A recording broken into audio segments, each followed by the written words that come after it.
এক ছিল এক বিশাল দানব। তার ছিল একটি খুব সুন্দর বাগান।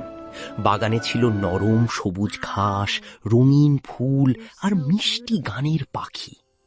গ্রামের ছোট ছোট শিশুরা প্রতিদিন সেখানে খেলতে আসতো।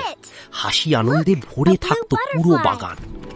কিন্তু একদিন সেই দানব অনেকদিন পর নিজের বাড়িতে ফিরে এলো।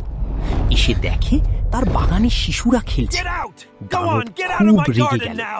সে গর্জে উঠে বলল, এটা আমার বাগান, এখানে কেউ খেলতে পারবে না। তারপর সে বাগানের চারদিকে উঁচু দেয়াল তুলে দিল এবং একটি বোর্ড লাগালো, অনধিকার প্রবেশ নিষেধ। শিশুরা খুব দুঃখ পেল, তারা আর সেখানে খেলতে পারল না। এরপর অদ্ভুত একটি ঘটনা ঘটল। চারদিকে বসন্ত এলেও দানবের বাগানে এলো না। সেখানে শুধু শীতই রয়ে গেল।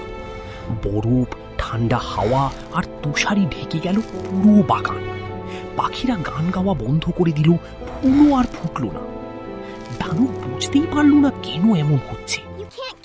একদিন সকালে ঘুম থেকে উঠে সে মিষ্টি পাখির ডাক শুনতে পেল।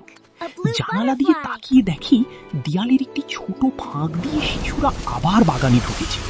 আর আশ্চর্য, যেখানে শিশুরা খেলছে সেখানে গাছে নতুন পাতা এসেছে, ফুল ফুটেছে, পাখিরা গান গাইছে। বসন্ত যেন আবার ফিরে এসেছে। কিন্তু একদিনে একটি ছোট্ট ছেলে দাঁড়িয়ে কাঁদছিল। সে গাছে উঠতে পারছিল না। দানবের মন নরম হয়ে গেল।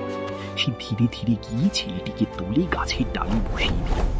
সঙ্গে সঙ্গে গাছটি ফুলে ফলে ভরে উঠল। ছোট্ট ছেলেটি আনন্দে দানবকে জড়িয়ে ধরে গালে চুমু দিল। সেদিন দানব বুঝতে পারল, নিজের সুখ শুধু নিজের মধ্যে রাখলে সত্যিকারের আনন্দ পাওয়া যায়, ভাগ করে নিলেই সুখ আসে। এরপর দানব দেয়াল ভেঙে ফেলল, বাগান সবার জন্য খুলে দিল। শিশুরা আবার সেখানে খেলতে শুরু করল। দানবও তাদের সঙ্গে হাসি খুশি দিন কাটাতে লাগল। অনেক বছর পরে দানব বৃদ্ধ হয়ে গেল। এক শীতের সকালে সে সেই ছোট্ট ছেলেটিকে আবার দেখতে পেল। ছেলেটির হাত পায়ে অদ্ভুত আলোর দাগ ছিল।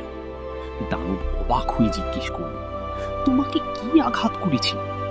ছেলেটি মৃদু হেসে বলল, এগুলো ভালোবাসার চিহ্ন। তারপর সে বলল, আজ তুমি আমার সঙ্গে স্বর্গের সুন্দর বাগানে যাবে। সেদিন বিকেলে শিশুরা এসে দেখল বৃদ্ধ দানব শান্তভাবে একটি গাছের নিচে শুয়ে আছে। চারদিকে সাদা ফুল ঝরে পড়ছে।